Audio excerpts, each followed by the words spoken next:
Negotiators for Walt Disney, Netflix and other media companies said late Wednesday they were suspending talks after reviewing the latest offer from the SAG-AFTRA Actors Union. Striking Hollywood actors vowed to hold firm on Thursday in their push for higher compensation and other gains as studios rejected a union demand for a bonus tied to the number of streaming TV subscribers.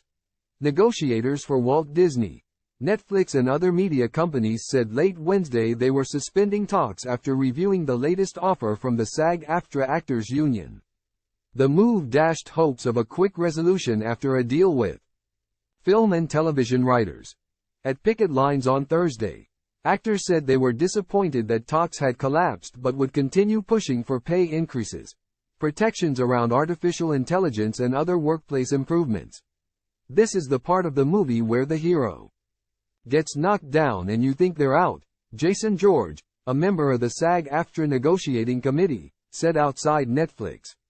And this is the part where you double down and you come back and win the day. Members of SAG-AFTRA, which represents 160,000 actors and other media professionals, have been on strike against film and TV studios since July. The union resumed negotiations with the studios last week after the Writers Guild of America, WGA, ended its own 5-month work stoppage.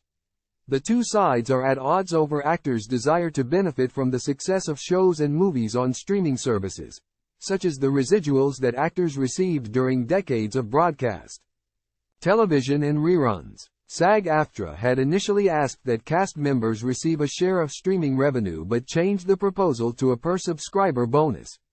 Netflix co-chief executive Ted Sarandos, who had joined the talks along with other media CEOs, said SAG-AFTRA had floated the per-subscriber levy for the first time on Wednesday night. "We just felt it was a bridge too far," Sarandos said at the Bloomberg Screentime conference on Thursday. The Alliance for Motion Picture and Television Producers, AMPTP, which negotiates on behalf of Netflix and other studios, said the bonus would cost $800 million per year and be financially untenable. SAG-AFTRA countered that the studios had inflated the cost of their proposal. Negotiator Duncan Crabtree Ireland said the cost would amount to roughly $500 million, and the union felt it was offering a concession that was closer to what the studios wanted.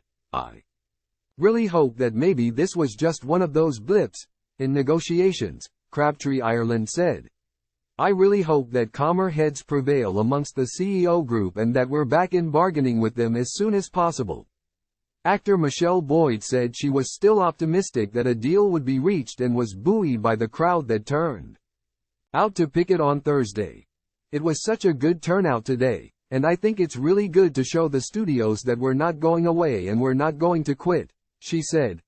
The two sides also are battling over the use of artificial intelligence on screen.